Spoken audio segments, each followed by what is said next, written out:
लोकतंत्र की भावना के विरुद्ध। कृषि मंत्री नरेंद्र सिंह तोमर ने फिर कहा, नए कृषि कानून किसानों के हित में। सरकार इन कानूनों को लेकर किसानों से बातचीत को हमेशा तैयार। प्रमुख हिंदी अखबार दैनिक भास्कर के मीडिया समूह के भोपाल, जयपुर, अहमदाबाद और नोएडा स्थित परिसरों पर आयकर विभाग के छापे। कार्रवाई कथित टैक्स चोरी की जांच के उद्देश्य से।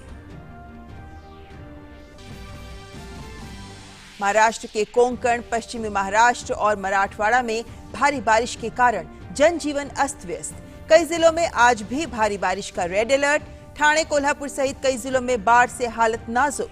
राहत और बचाव कार्य जारी। अंतर्राष्ट्रीय खबरों में कोरोना वायरस के चीन की वुहान लैब से उत्पत्ति की जांच के विश्व स्वास्थ्य संगठन के आग्रह को चीन ने ठुकराया। कहा, वायरस के वुहान लैब से उत्पन्न होने की कोई संभावना नहीं।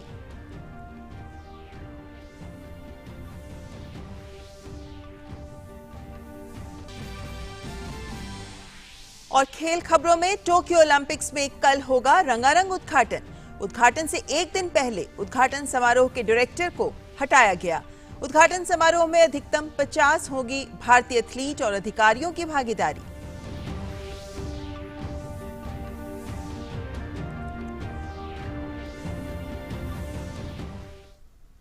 नमस्कार, आप देख रहे हैं डीडी न्यूज और आपके साथ मैं हूं ममता Chopra.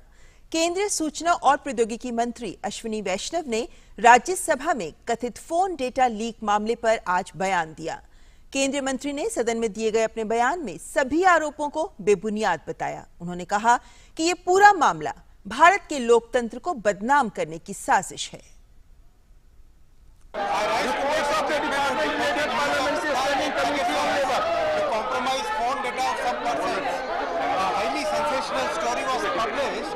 by a web portal on the 18th July 2021.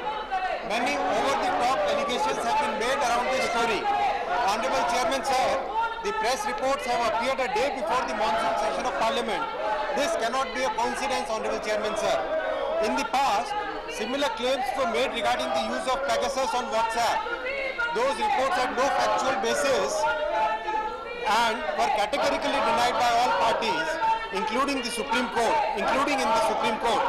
The press reports of 18 July 2021 also appear to be an attempt to malign the Indian democracy and its well-established institutions. We cannot fault those who haven't read the story in detail, and I request all honorable members to examine the issues on facts and logic. Sir, with your permission, I may be allowed to lay the statement on the table. तो विपक्ष के हंगामे के बीच IT मंत्री ने राज्यसभा के पटल पर दिया अपना बयान। और ये विडंबना ही है कि विपक्ष ही इस मुद्दे को पहले जोर शोर से उठाकर संसद को बाधित कर रहा था और अब जब आईटी मंत्री ने अपना बयान दिया तो वो सुनने को तैयार नहीं थे। और इससे पहले पेगासस फोन जासूसी मामले में एमनेस्टी इंटरनेशनल ने यू टर्न ले लिया। कंपनी ने कहा कि मात्र कल्पना के आधार पर ही ये सूची बनाई गई थी। इस काल्पनिक सूची की मीडिया के एक वर्ग की विद्वेषपूर्ण कवरेज की अब चारों तरफ आलोचना हो रही है। एमनेस्टी इंटरनेशनल ने स्पष्ट रूप से अब कह दिया है कि उसने कभी भी सूची को एनएसओ पेगासस स्पाईवेयर सूची के रूप में प्रस्तुत नहीं किया। हालांकि दुनिया के कुछ मीडिया ने ऐसा किया होगा। इससे पहले अमेरिकी खोजी पत्रकार किम जेटर ने खुलासा किया कि एमनेस्टी ने कभी यह दावा नहीं किया कि यह एनएसओ की सूची थी। एनएसओ ग्रुप टेक्नोलॉजीज इजराइल की एक टेक्नोलॉजी फर्म है जिसका पेगासस नाम का स्पाईवेयर स्मार्टफोन की निगरानी करता है। वहीं एनएसओ की तरफ से भी बयान आया है। कैलकेलिस्ट के साथ एक साक्षात्कार में एनएसओ के मुख्य कार्यकारी अधिकारी शैलेव हुलियो ने इनकार किया कि उनके सॉफ्टवेयर का उपयोग दुर्भावनापूर्ण गतिविधि के लिए किया जा रहा था। उनके दावों के केंद्र में उन 50,000 फोन नंबरों की सूची है जिन पर जांच आधारित है। सूची के स्रोत का खुलासा नहीं किया गया। हुलियो के अनुसार ये जांच के प्रकाशन से 1 महीने पहले और पूरी तरह से अलग स्रोत से उनके पास पहुंचा। उन्होंने कहा कि लगभग 1 महीने पहले हमें एक सूचना ब्रोकर से पहली बार इसके बारे में पता चली और हुलियो ने कैलकुलिस्ट को बताया कि उन्होंने कहा कि बाजार में एक सूची है, जो कोई भी इसे रखता है वो कह रहा है कि साइप्रस में एनएसओ का सर्वर हैक किया गया था और वहां लक्षित लोगों की एक सूची है, हमें सावधान रहना चाहिए। हमने इसे देखा, लेकिन हमारा साइप्रस में सर्वर ही नहीं है और इस प्रकार की सूची भी नहीं है। इसका हमारे साथ कोई लेना देना नहीं है। बाद में 2 अलग अलग ग्राहकों द्वारा हमसे संपर्क किया गया और ब्रोकर उनके पास ये दावा करते हुए आए कि उनके पास एनएसओ से संबंधित एक सूची है। हमें अंततः उस सूची के कुछ स्क्रीनशॉट्स प्राप्त हुए जो ब्रोकर को पकड़ने में कामयाब रहे और उसके आधार पर हम समझ गए कि ये पेगासस सिस्टम की तरह नहीं दिखता और ये हमारे लिए एक हेरफेर वाली सूची है। हमने इसे ग्राहकों के साथ देखा और धीरे धीरे ये हमारे लिए स्पष्ट हो गया कि ये एक HLR लुकअप सर्वर है। इसका एनएसओ से कोई लेना देना नहीं है। हम समझ गए कि ये एक मजाक था।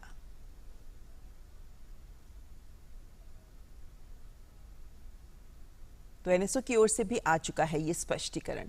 और संसद खबर में लोकसभा में विपक्षी दलों के हंगामे के बीच सदन की कार्यवाही शाम 4 बजे तक के लिए स्थगित कर दी गई। विपक्ष के शोर शराबे के चलते लोकसभा की कार्यवाही दिन में पहले एक बार 12 बजे तक, फिर बाद में 2 बजे तक के लिए स्थगित कर दी गई थी। सदन में हंगामे के बीच ही केंद्रीय जहाजरानी मंत्री सर्बानंद सोनोवाल ने अंतर्देशीय जलयान विधेयक 2021 पेश किया। इसी दौरान रक्षा राज्य मंत्री अजय भट्ट ने अनिवार्य रक्षा सेवा विधेयक 2021 भी पेश किया। केंद्रीय संसदीय कार्य मंत्री प्रहलाद जोशी ने विपक्षी सांसदों से अनुरोध किया कि सरकार सभी विषयों पर चर्चा को तैयार है, लेकिन विपक्ष सदन को चलने नहीं दे रहा। और वहीं राज्यसभा में भी विपक्ष ने भारी हंगामा जारी रखा। विपक्ष के हंगामे के बाद राज्यसभा को कल तक के लिए स्थगित कर दिया गया। राज्यसभा की कार्यवाही पहले 12 बजे तक स्थगित की गई। बाद में हंगामा जारी रहने के कारण कार्यवाही कल तक के लिए स्थगित कर दी गई। कांग्रेस नेता दिग्विजय सिंह ने भास्कर अखबार के मालिकों के घर और संस्थान पर हुए आयकर विभाग के छापे का मुद्दा उठाया। वहीं कांग्रेस और टीएमसी सांसदों ने हंगामा करते हुए सदन के वेल में प्रवेश किया, जिस पर राज्यसभा के सभापति ने नाराजगी जाहिर की।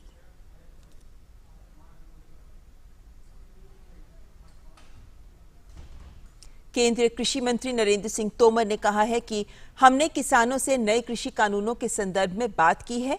किसानों को कृषि कानूनों के जिस भी प्रावधान में आपत्ति है वो हमें बताएं। फिलहाल हम आपको सीधे लिए चल रहे हैं नेशनल मीडिया सेंटर, जहां सूचना प्रसारण मंत्री अनुराग ठाकुर इस वक्त प्रेस कॉन्फ्रेंस को संबोधित कर रहे हैं। And fisheries, animal husbandry and dairying, doctor L Murugan ji, my warm welcome to the ministers. After the briefing we will take some questions relating to the cabinet decisions. Over to the Honorable Minister, sir. धन्यवाद जयदीप जी।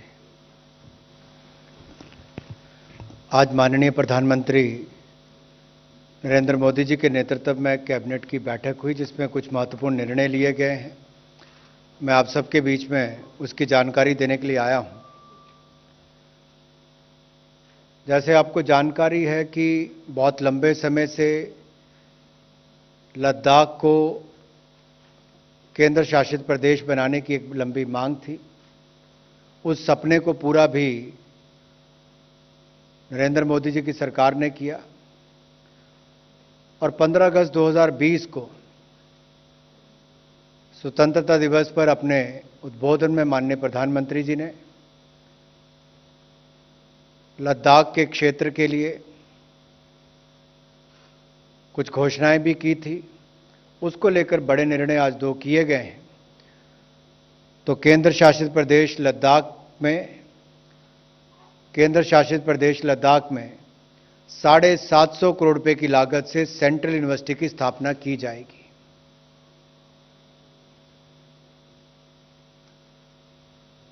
और इसकी स्थापना से जहां एक और उच्च शिक्षा के क्षेत्र में क्षेत्रीय असंतुलन को दूर करने का प्रयास होगा, क्षेत्र में बौद्धिक विकास को सहायता मिलेगी और इसके साथ साथ लद्दाख में सेंट्रल यूनिवर्सिटी की स्थापना से उच्च शिक्षा का प्रसार होगा। छात्रों को उच्च शिक्षा के अधिक अवसर मिलेंगे। ये सेंट्रल यूनिवर्सिटी वहां पर अन्य शिक्षण संस्थानों के लिए भी एक मॉडल का कार्य करेगी। वहां उच्च शिक्षा की क्वालिटी में सुधार होगा। इससे लद्दाख क्षेत्र के सर्वांगीण विकास में भी सहायता मिलेगी। इस यूनिवर्सिटी का ज्यूरिसडिक्शन जो है वो पूरा लद्दाख का क्षेत्र होगा।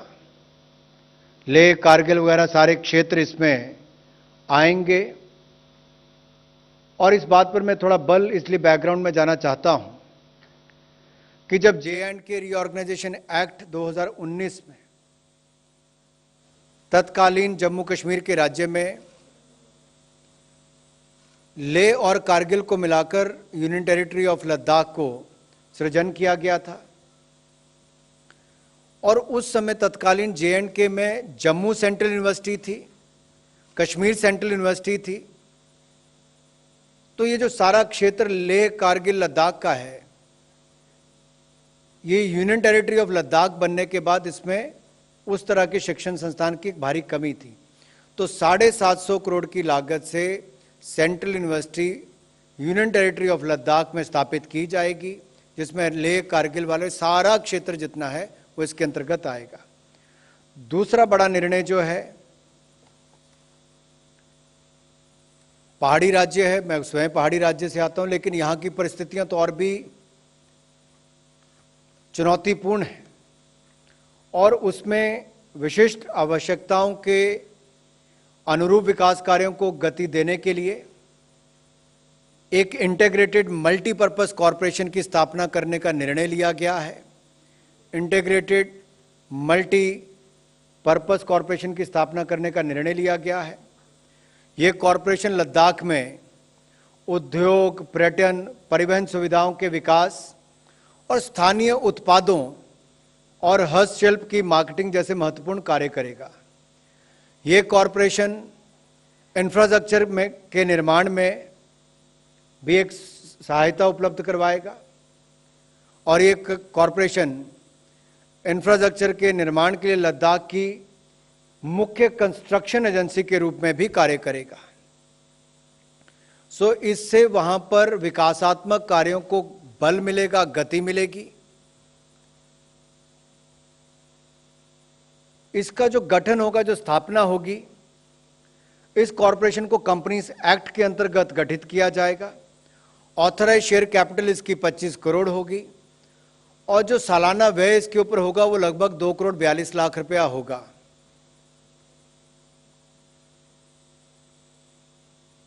इसकी स्थापना से यूनियन टेरिटरी ऑफ लद्दाख में के तीव्र गति के विकास का मार्ग जो है वो प्रशस्त होगा।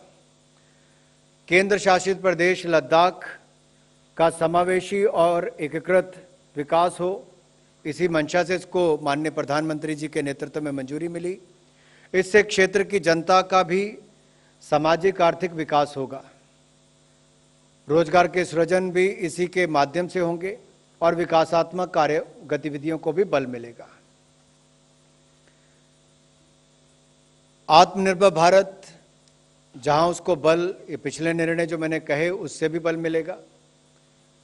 स्टील एक ऐसा क्षेत्र है, अब मिनिस्ट्री ऑफ स्टील को लेकर एक और बड़ा निर्णय आज किया गया है, जिससे आत्मनिर्भर भारत को भी बल मिले, मैन्युफैक्चरिंग को बल मिले, मेक इन इंडिया को बल मिले। आप सबको जानकारी ही है कि भारत क्रूड स्टील में दुनिया का दूसरा सबसे बड़ा उत्पादक है,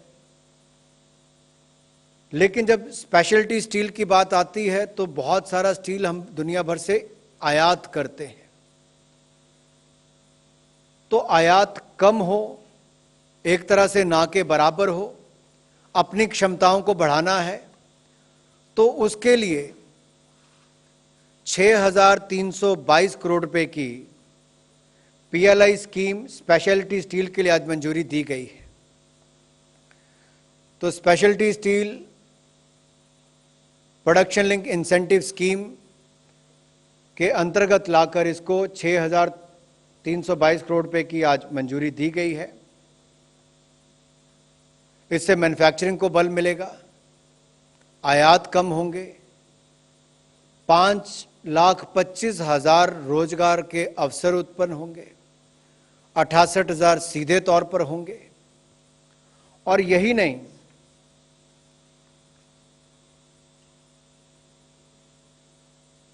जहां इंपोर्ट कम होने के साथ साथ एंड टू एंड मैन्युफैक्चरिंग को भी इससे बल मिलेगा। कुल मिलाकर 39,625 करोड़ रुपए का निवेश आकर्षित होगा. This will attract investment close to the tune of 39,625 crore rupees. It will create jobs, more than 5.25 lakh jobs in this sector. It will cut down the import burden. There is a cap as far as the incentive is concerned. Per group it will be capped at 200 crore rupees. किसी भी एक company समूह के लिए एक वर्ष में 200 करोड़ रुपए से अधिक इंसेंटिव नहीं दिया जाएगा. और कुल मिलाकर देखा जाए तो एक डिमांड ड्रिवन स्कीम है कि जिन जिन क्षेत्रों में इस स्टील की मांग थी उसको ही आधार बनाकर इसको मंजूरी दी गई है. इससे देश की जो आवश्यकता है उसकी पूर्ति होगी. It will fulfill the requirement of the country. और लगभग अगले 5 वर्षों में 2.5 लाख करोड़ से ज्यादा का इसमें उत्पादन हो पाएगा.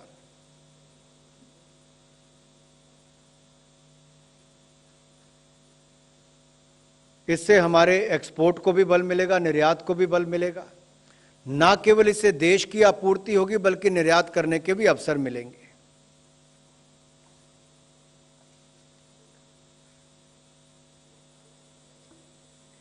इस स्पेशलिटी स्टील की 5 कैटेगरीज जो मैं प्रोडक्ट कैटेगरीज जो आपके सामने कह देता हूं.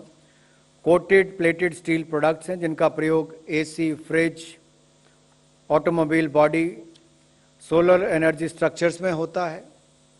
दूसरा है high strength wear resistant steel जिसका प्रयोग कंस्ट्रक्शन इक्विपमेंट में ऑयल एंड गैस की transportation pipes, boilers, pressure vessels, LPG cylinder, armour bodies में होता है.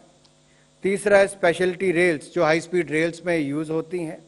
चौथा है ऑयल्स अलॉय स्टील प्रोडक्ट्स और स्टील वायर्स जिनका प्रयोग क्रैंकशाफ्ट, वॉल्स, बॉल बेयरिंग या गाड़ियों के टायर के लिए होता, टायर ट्रेड्स के लिए होता है.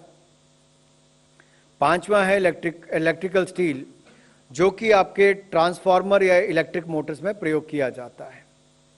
ये विभिन्न कैटेगरी के लिए पूंजी निवेश और उत्पादन में वृद्धि के अलग अलग लक्ष्य होंगे और चयनित कंपनियों को विभाग के साथ एक मेमोरेंडम ऑफ अंडरस्टैंडिंग करना होगा और पूंजी निवेश और उत्पादन में बढ़ोतरी और दोनों लक्ष्य को प्राप्त करना होगा. इस योजना से जहां एक और 6,322 करोड़ रुपया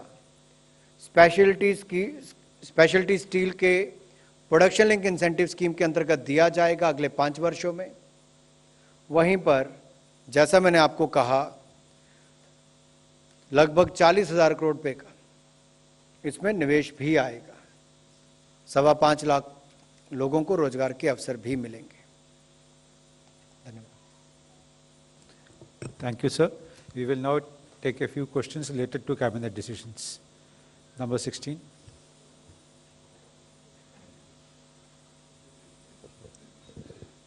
मंत्री एसएम आसिफ, एडिटर इन दिनों. मेरा सवाल है कि आपने जो सेंट्रल यूनिवर्सिटी का अनुमानित लागत बता दिया, ये कितने दिनों में ये शुरू हो जाएगी लद्दाख में, पहला. और दूसरा ये है कि जो आपने एक कॉरपोरेशन नियुक्त की है वो क्या इंडस्ट्री लगाने में सारी एक ही विंडो पर काम होगा क्या? आपने लद्दाख को लेकर बड़े महत्वपूर्ण प्रश्न पूछे हैं. जैसे मैंने कहा इसका कार्यक्षेत्र लेह से लेकर कारगिल तक का सारा होगा. यूनिवर्सिटी का पहला चरण पहले 4 वर्षों में पूरा कर लिया जाएगा. और जैसा आपने जम्मू सेंट्रल यूनिवर्सिटी और कश्मीर सेंट्रल यूनिवर्सिटी में भी देखा होगा कि जब तक भवन बनता है, या मेरे यहाँ पर सेंट्रल यूनिवर्सिटी जो है उसमें भी भवन बाद में बनना भी शुरू होता है, उससे पहले क्लासेस शुरू हो जाती हैं तो बच्चों को अवसर मिलते हैं. एक तो वो इसमें देखा जाएगा उन सबको, और पहला चरण पहले 4 वर्षों में पूरा हो जाएगा. दूसरा जो आपने कहा है कॉरपोरेशन बनाने की जरूरत क्यों पड़ी इंटीग्रेटेड इंफ्रास्ट्रक्चर डेवलपमेंट के लिए, क्योंकि पहाड़ी राज्यों की एक अपनी परिस्थितियां रहती हैं. वहाँ का जो मौसम के कारण, स्थानीय परिस्थितियों के कारण, फैलावट के कारण, कम जनसंख्या के कारण भी वहाँ पर अवसर भी कम होते हैं और काम करने के दिन भी कम होते हैं। अब जो बड़ी कॉरपोरेशन थी वो जम्मू कश्मीर में थी तो वहीं पर रह गई। यूनियन टेरिटरी ऑफ लद्दाख बनने के बाद इसकी बहुत आवश्यकता थी ताकि वहाँ में रोजगार स्वरोजगार के अवसर भी मिल सकें और वहाँ के विकास को गति दी जा सके। तो वहाँ पर विकास को गति देने के लिए इसका गठन किया जा रहा है, इससे उसको बल मिलेगा। 54 सर, प्रशांत हूँ एबीपी न्यूज़ से। कैबिनेट से जो तो जुड़ा सवाल नहीं है। कांग्रेस ने यह आरोप लगाया है कि जो दैनिक भास्कर ग्रुप पे छापा पड़ा है इनकम टैक्स का, वो लोकतंत्र की आवाज़ दबाने की कोशिश है। देखिए, जनरली हम लोग जितने प्रश्न हैं वो कैबिनेट के निर्णय पर ही रखते हैं और ऐसे बहुत सारे अफसर आएंगे, पार्लियामेंट भी चल रही है और वहाँ पर बाकी जगह भी आपके इन सारे प्रश्नों का उत्तर दिया जा सकता है। लेकिन मैं इतना ही कहूँगा, एजेंसीज अपना काम करती हैं।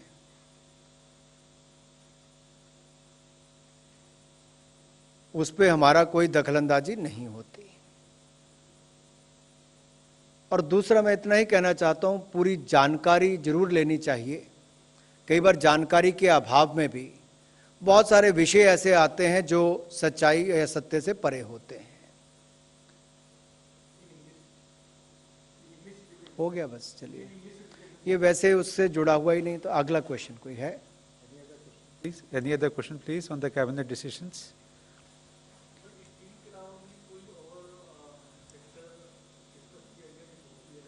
मैं धन्यवादी हूं, आपने प्रश्न पूछा। जैसा आपने देखा, प्रोडक्शन लिंक इंसेंटिव स्कीम पहले 3 ऐसे क्षेत्रों के लिए शुरू की गई थी। मोबाइल मैन्युफैक्चरिंग में देखा जाए तो भारत इंपोर्ट ज़्यादा करता था, अब भारत दुनिया का दूसरा सबसे बड़ा मोबाइल मैन्युफैक्चरर बना प्रोडक्शन लिंक इंसेंटिव स्कीम के कारण। इसकी 3 क्षेत्रों में सफलता के बाद 10 और क्षेत्रों में प्रोडक्शन लिंक इंसेंटिव स्कीम को लाने का बात की गई थी और इसमें भी लगभग 1.5 लाख करोड़ से ज़्यादा 5 वर्षों में खर्च किए जाएंगे। लाखों रोजगार के अवसर उत्पन्न होंगे और इन 10 सेक्टर में से एक स्पेशलिटी स्टील को चुना गया ताकि जो हम आयात करते हैं इंपोर्ट ना हो, देश में ही मैन्युफैक्चरिंग हो और आत्मनिर्भर भारत को बल भी मिले, मेक इन इंडिया को बल भी मिले। उस मंशा के साथ इसको शुरू किया गया। 1.25 लाख रोजगार मिलेंगे, 40,000 करोड़ के लगभग निवेश आएगा, आयात कम होंगे, फॉरेन एक्सचेंज भी कम खर्च होगा। इसका कुल मिलाकर भारत में स्टील सेक्टर को बड़ा बल मिलने वाला है। स्टील और स्टील से रिलेटेड जो इंडस्ट्रीज है उनको भी इसका इको इफेक्ट जो बाकी जगह भी होगा।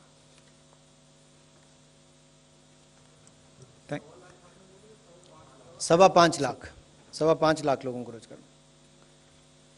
धन्यवाद। Thank you very much, friends. We close the press conference now. तो आप सीधा प्रसारण देख रहे थे नेशनल मीडिया सेंटर से, जहां केंद्रीय मंत्रिमंडल के द्वारा आज कुछ महत्वपूर्ण फैसले लिए गए, जिनकी जानकारी सूचना और प्रसारण मंत्री अनुराग ठाकुर इस वक्त प्रेस को दे रहे थे।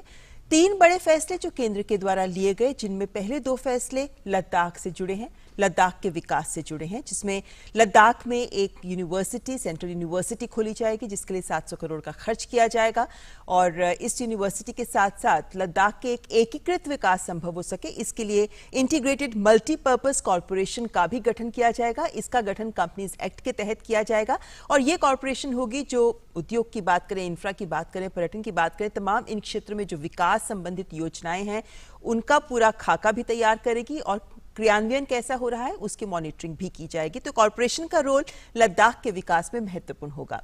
और साथ ही एक और बड़ा फैसला स्टील के क्षेत्र से लेकर जुड़ा गया, क्योंकि क्रूड स्टील भारत में बहुत ज्यादा उत्पादन होता है इसका, लेकिन जब हम स्पेशलिटी स्टील की बात करते हैं तो हमें ये अन्य देशों से आयात करना पड़ता है। इसी आयात को कम करने के लिए PLI स्कीम को स्टील सेक्टर के लिए भी खोला गया है, प्रोडक्शन लिंक्ड इंसेंटिव स्कीम, जिसके लिए 6,300 करोड़ से ज्यादा का खर्च किया जाएगा। 5.25 लाख रोजगार के अवसर सीधे या परोक्ष रूप से इस निर्णय के द्वारा होंगे। वहीं पर यह उम्मीद की जा रही है कि लगभग 40,000 करोड़ का निवेश भी अगले 5 सालों में आकर्षित होगा। तो अगले 5 सालों की एक रूपरेखा ली गई है, लेकिन PLI स्कीम पहले ही कुछ क्षेत्रों में चल रही है। अभी नए 10 सेक्टर्स ऐसे हैं जहां पे PLI स्कीम को लाने की सरकार की योजना है, जिनमें से एक स्टील सेक्टर भी है, जिसको लेकर आज ये महत्वपूर्ण फैसला लिया गया। खबरों के सिलसिले को आगे बढ़ाते हैं। हम आपको बता रहे थे कि संसद में आज जिस तरह की कार्यवाही देखने को मिली, विपक्ष ने एक बार संसद की जो कार्यवाही है उसे बाधित किया। ऐसे में दूसरी ओर जो किसानों का मुद्दा है उसको लेकर भी केंद्र सरकार की ओर से आज महत्वपूर्ण बयान आया है। केंद्रीय कृषि मंत्री नरेंद्र सिंह तोमर ने आज कहा है, एक बार फिर इस बात को पर जोर दिया है कि हमने किसानों से नए कृषि कानूनों के संदर्भ में बात की है और किसानों को कृषि कानूनों को के जिस भी प्रावधान से उन्हें आपत्ति है सरकार को वो बताएं और सरकार खुले मन से किसानों के साथ हमेशा चर्चा करने के लिए तैयार है। सारा देश इस बात का साक्षी है कि वो किसानों के हित में हैं, किसानों के लिए लाभप्रद हैं, किसानों को विकल्प उपलब्ध कराने वाले हैं, उनकी आमदनी में बढ़ोतरी करने वाले हैं, उन्हें कानूनी शिकंजों से मुक्त करने वाले हैं। हमने तो पहले भी इस बात को कहा था कि कुल मिला के जो सरकार से बातचीत हुई है उसके आगे अगर उनका कोई प्रस्ताव है तो प्रस्ताव लेकर आएंगे तो हम चर्चा करेंगे। तो केंद्र किसानों के साथ हमेशा चर्चा के लिए तैयार है, लेकिन दूसरी तरफ किसानों का रवैया, केंद्र सरकार जो कृषि सुधार कानून लेकर आई है उन्हें लेकर जो भ्रम बना हुआ है किसानों के बीच, उसी को लेकर अब आंदोलन कर रहे किसान दिल्ली तक पहुंच रहे हैं। आज वो बसों में सवार होकर नई दिल्ली स्थित जंतर मंतर धरना स्थल पर पहुंचे। उन्हें यहां प्रशासन की ओर से अनुमति दी गई थी कि वो यहीं जंतर मंतर पर ही धरना कर सकते हैं, लेकिन इन किसानों ने अपने इस धरना प्रदर्शन में न केवल कोविड प्रोटोकॉल का जमकर उल्लंघन किया बल्कि जंतर मंतर परिसर पर नारेबाजी कर राहगीरों के लिए भी परेशानी खड़ी कर दी। आइए आपको दिखाते हैं हमारे संवाददाता ओपी यादव की ये खास रिपोर्ट। केंद्र सरकार द्वारा लाए गए तीनों कृषि सुधार कानूनों के खिलाफ बीते 7 महीनों से भ्रम के चलते विरोध प्रदर्शन कर रहे किसान संगठन जंतर मंतर पहुंचे। प्रदर्शन के मद्देनजर सुबह से ही जंतर मंतर पर सुरक्षा की कड़ी व्यवस्था की गई थी। भारी संख्या में सुरक्षा बलों की तैनाती के बीच बसों में सवार होकर किसान जंतर मंतर पहुंचे। इस दौरान किसान नेता राकेश टिकैत सहित अन्य किसान भी कोविड प्रोटोकॉल का खुल्लम खुल्ला उल्लंघन करते दिखे। प्रदर्शन के दौरान आंदोलनकारी किसानों ने पूरे जंतर मंतर पर कब्जा कर लिया और जमकर नारेबाजी की और शोरगुल मचाया। किसानों की वजह से जंतर मंतर से गुजरने वाले राहगीरों को काफी परेशानियों का सामना करना पड़ा। किसानों ने रास्ता रोक दिया, इसलिए दिक्कत हो रही है हमें आने जाने में। ऑटो वाला भी नहीं मिल रहे और ऑटो वाले आ भी नहीं रहे अंदर हो रहे, रास्ता इस बारे बंद है। सिप्पी जाना था हमें और अब घूम के जा रहे हैं हम। मैं यहाँ से पास में तुरंत जा सकते थे, अभी पूरा अगर जाना है तो फिर घूम के जाना पड़ेगा। हालांकि दिल्ली पुलिस ने आंदोलन की आड़ में उपद्रव और शोरगुल करने वाले किसानों और अन्य उपद्रवियों पर पैनी नजर रखी हुई है। प्रदर्शन करने पहुंचे किसानों ने इस दौरान जमकर हल्ला काटा। सुरक्षा की चाक चौबंद व्यवस्था के बीच पुलिसकर्मियों ने जंतर मंतर के दोनों तरफ भारी पुलिस बल तैनात कर रखा है। जंतर मंतर के धरना स्थल पर पुलिस ने 200 किसानों को शर्तों व नियमों के साथ शांतिपूर्ण प्रदर्शन की इजाजत दी है। कृषि सुधार कानूनों को लेकर भ्रम के चलते कुछ किसान संगठन दिल्ली में आंदोलनरत हैं और इन्हीं किसान संगठनों ने जंतर मंतर पर दिल्ली पुलिस से धरना प्रदर्शन करने की अनुमति मांगी थी। दिल्ली पुलिस ने पूरे प्रोटोकॉल का पालन करने की हिदायत देते हुए किसान संगठनों को जंतर मंतर पर धरना प्रदर्शन करने की अनुमति दी थी। हालांकि यहां पर कोविड प्रोटोकॉल का किसान संगठनों ने न केवल जमकर उल्लंघन किया बल्कि हुदंगड़ मचाते हुए यहां आने जाने वाले यात्रियों के लिए बड़ी परेशानी भी खड़ी कर दी। मेरे सहयोगी कैमरामैन कुमार दत्ता के साथ मैं OP Yadav, DD news, Delhi. और इसी के साथ इस बुलेटिन में फिलहाल इतना ही। नमस्कार।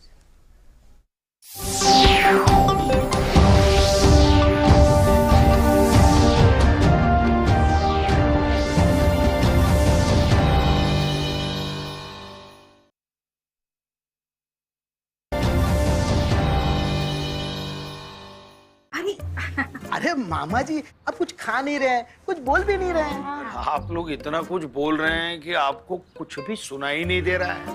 देखिए, आपके घर की एक एक दीवार चीख चीख कर कह रही है कि अच्छी सीमेंट क्यों नहीं लगाई। अगर वंडर सीमेंट लगाते तो दीवारें इतनी मजबूत होती कि आपके घर की दीवारों में बिल्कुल दरारें नहीं पड़ती। वंडर सीमेंट, जब भी आए भला कर जाए।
नमस्ते इंडिया। नमस्ते लैंड। मरहबन इलल हिंद। जरी इंडिया। सलाम इंडिया। नमस्ते इंडिया। नमस्कार भारत।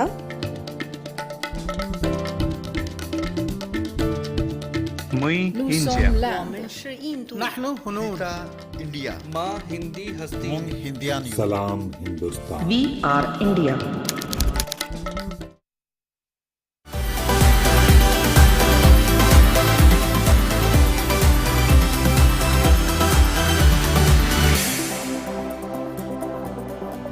नमस्कार, स्वागत है आप सभी का हमारी खास पेशकश में। मैं हूं रजनी सेन। जब खबरें आप तक पहुंचाने की जिम्मेदारी हम निभा रहे होते हैं तो कोशिश होती है कि सबसे ज़्यादा महत्व की खबर आप तक पहले पहुंचाई जाए, और इसी कोशिश में कई बार तमाम ऐसी खबरें छूट जाती हैं जो न केवल अहम होती हैं बल्कि समाज को दिशा दिखाने वाली भी होती हैं। बड़ी सुर्खियों की भीड़ में कुछ ऐसी खबरें जो बदलाव की इबारत को लिखने से छूट ना जाए, इसी प्रयास के तहत हम इस खास कार्यक्रम को लेकर आए हैं जहां वो खबरें अपनी मौजूदगी दर्ज कराएंगी जो बदलते भारत की कहानी कहती हैं। तो आइए शुरुआत करते हैं इस बेहद खास कार्यक्रम खबर हटकर की, और सबसे पहले सुर्खियों पर नजर डालते हैं। हिमाचल के चंबा जिले में दुलार पंचायत के युवा बीडीसी सदस्य त्रिलोक सिंह की नेक नियति बटोर रही है चर्चा। पंचायत की जिम्मेदारी निभाने के साथ ही हर रोज आसपास के गांवों के बच्चों को गणित, विज्ञान और अंग्रेजी जैसी कठिन विषयों को पढ़ाने में निभाते हैं जिम्मेदारी। IIM ग्रेजुएट अजमेर की अंकिता ने अमेरिका और जर्मनी में लाखों की तनख्वाह वाली नौकरी छोड़कर राजस्थान में अपने गांव का किया रुख। जैविक कृषि और पशुपालन के जरिए दे रही हैं अपने सपनों को नए पंख।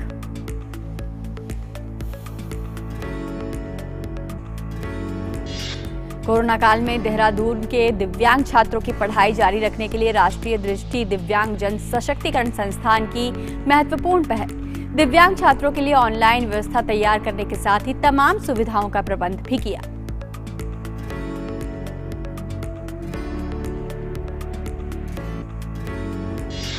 पशुपालकों और दुग्ध उत्पादकों के लिए खास खबर। गायों से दूध निकालने से लेकर चारा देने तक गौशाला का हर काम करेगा रोबोट। ऊना जिले के बसाल में 44 करोड़ रुपए की लागत से बनाया जा रहा है हाईटेक डेयरी फार्म।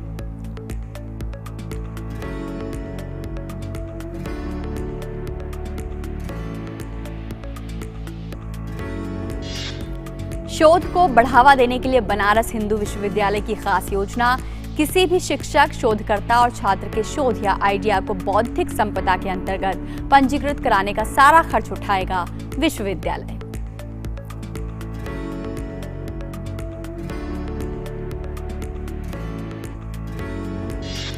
और सऊदी अरब ने तोड़ी सदियों पुरानी परंपरा। पवित्र स्थल मक्का और मदीना में हज यात्रियों की निगरानी के लिए पहली बार लगाई गई महिला सुरक्षा कर्मी।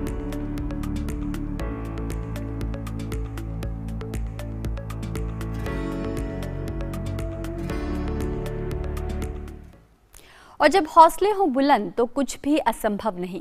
कामयाबी की ऐसी ही एक कहानी से आपको कराते हैं रूबरू।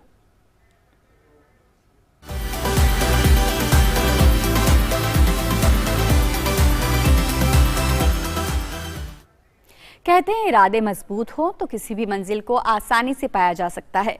यही कारनामा कर दिखाया है हिमाचल प्रदेश के चंबा जिले में कुठेड़ और दुलार पंचायत के युवा बीडीसी सदस्य त्रिलोक सिंह ने। बेहतर शिक्षा हासिल करने के बाद त्रिलोक सिंह ने पंचायत के लोगों तक सरकारी योजनाओं को पहुंचाने का काम शुरू किया। इसके साथ ही वे आसपास के गाँव के बच्चों को मुफ्त में पढ़ाने का कार्य भी कर रहे हैं। देखते हैं रिपोर्ट। कोरोना महामारी के दौर में पिछले करीब 1.5 साल से प्रदेश के सभी सरकारी और निजी स्कूल बंद हैं। बच्चों की शिक्षा ऑनलाइन हो रही है, लेकिन ऑनलाइन माध्यम से बच्चों को शिक्षा हासिल करने में कई तरह की दिक्कतों का सामना करना पड़ता है। ऐसे में हिमाचल प्रदेश के चंबा जिले में कुठेड़ और दुलार पंचायत से चयनित युवा वीडीसी सदस्य त्रिलोक सिंह ने अपने ही गाँव में बच्चों को पढ़ाने का बीड़ा उठाया है। त्रिलोक सिंह MSc मैथमेटिक्स हैं और वे होली और इसके आसपास के गांव के 6ठी से 10वीं तक के बच्चों को मैथ, इंग्लिश, साइंस जैसे कठिन विषयों को पढ़ाने का कार्य कर रहे हैं। त्रिलोक सिंह ने बताया कि वे 2 से 3 घंटे बच्चों को पढ़ाने के बाद पंचायत की जिम्मेवारी बखूबी निभा रहे हैं। कोरोना महामारी के चलते अब सबको ज्ञात ही है कि स्कूल लगभग 1.5-2 साल से बंद हैं और बच्चों की जो पढ़ाई है वो बहुत प्रभावित हो रही है। खासकर उन बच्चों की पढ़ाई प्रभावित हो रही है जिनके माँ बाप पढ़े लिखे नहीं हैं और बच्चे सरकारी स्कूल में पढ़ते हैं।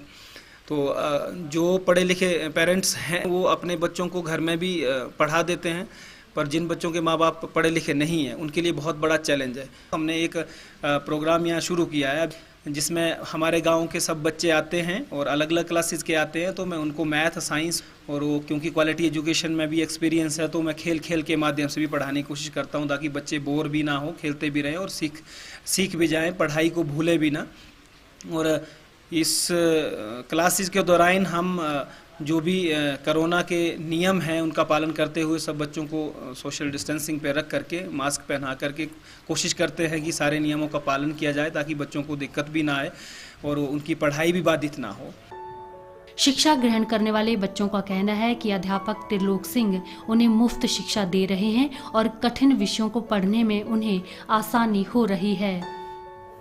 कोरोना के चलते हमारे स्कूल बंद है, इसलिए हम यहाँ पे ट्यूशन पढ़ रहे आए हैं। स्कूल में हमें ऑनलाइन में हमें समझ नहीं लगती है, इसलिए हम यहाँ पे आए हैं। हमें फ्री में पढ़ा रहे हैं, हमसे कोई पैसा नहीं ले रहे, हमें समझ भी काफ़ी कुछ आ रहा है। लॉकडाउन के चलते हमारे जो स्कूल बंद हो गए हैं और इसके हम सीधे आपको लिए चलते हैं भाजपा की प्रेस कॉन्फ्रेंस में। To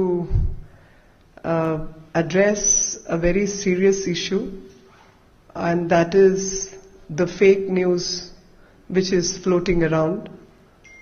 The opposition, especially the members of TMC and Congress, will stoop so low as to, while being political opponents, they will do things to damage the reputation of the country. And today in the House, one of the members snatched the papers from the minister who was making a statement. This sort of behavior is something which democracy has never seen, and we have seen earlier how they conducted themselves when Prime Minister was addressing and introducing the new ministers in the Parliament. Why this new law has been brought into politics is something we all must understand. And the fact is that this story which is floating around about Pegasus is a fake story. The fact is also that Amnesty has denied that list which is circulating is not an actual list, and it's only indicative of something. So basically there are two services which are available in public domain, that is HLR services and VLR services, that is means home location registry or visitors location registry. Now pick up a yellow page. You will all remember that there used to be a directory system. BSNL used to have its own directory. There are so many other directories, yellow pages also. And from yellow pages to yellow journalism is what we have seen in this entire story. Some list is crafted, created, circulated, and the story goes around a fake list. 10 countries have been named, that 10 countries this spyware is used. Now I do not know which spyware is used, but if those spyware is used by 10 countries, have the other countries' opposition behaved and reacted the way our opposition has? This is not a story, this is a non-starter across the globe, because based on concocted, fabricated, evidence-less story, nobody does story, because that story itself calls for forgery and defamation. Leaked data is an offense, and that leads to further complications for people who base their stories on leaked data. It only happens in India. I am really shocked and surprised the way mythical character like Darth Vader or Voldemort are created in Harry Potter. Similar conduct is being indulged in by the opposition in the parliament. Whenever something right and good is supposed to happen to the country through welfare schemes, new laws, this kind of conduct is indulged in. And yes, you must understand the chronology. The chronology is, there is something like Data Protection Act, a joint parliamentary committee, which I was chairing and was assigned, a task assigned to me by the Honorable Speaker. All the members of opposition worked on it in a most transparent manner. The report was ready, but the whole country was moving from one crisis to the other, especially in view of Corona, then elections, then parliamentary session, then reshuffle. All those things led to that report is not brought before the Parliament for adoption. But that report is submitted to the Speaker. And data protection is going to become the law of the land. And this is directly connected with that. This is to undermine the Indian institutions, that these kind of stories are floated. This is to desensitize public on the credibility of the structures when rights of Indians and democratic structure is involved, and to malign the image of country that these acts are depended upon by the opposition. And that's why I say that these people are people who will do anything to fake the story, fake the narrative.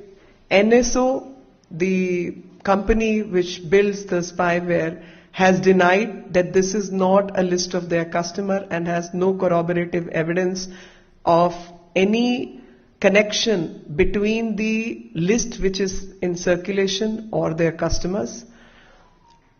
Amnesty International has denied about this list, and yet opposition has continued to disrupt the House on a fake list.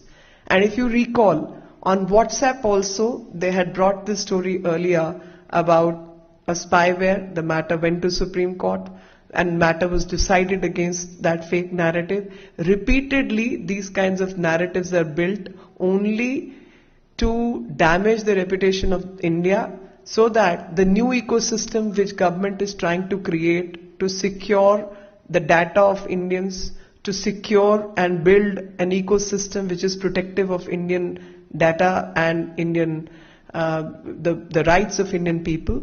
To damage all that, these kind of things are created, in addition to the fact that Parliament is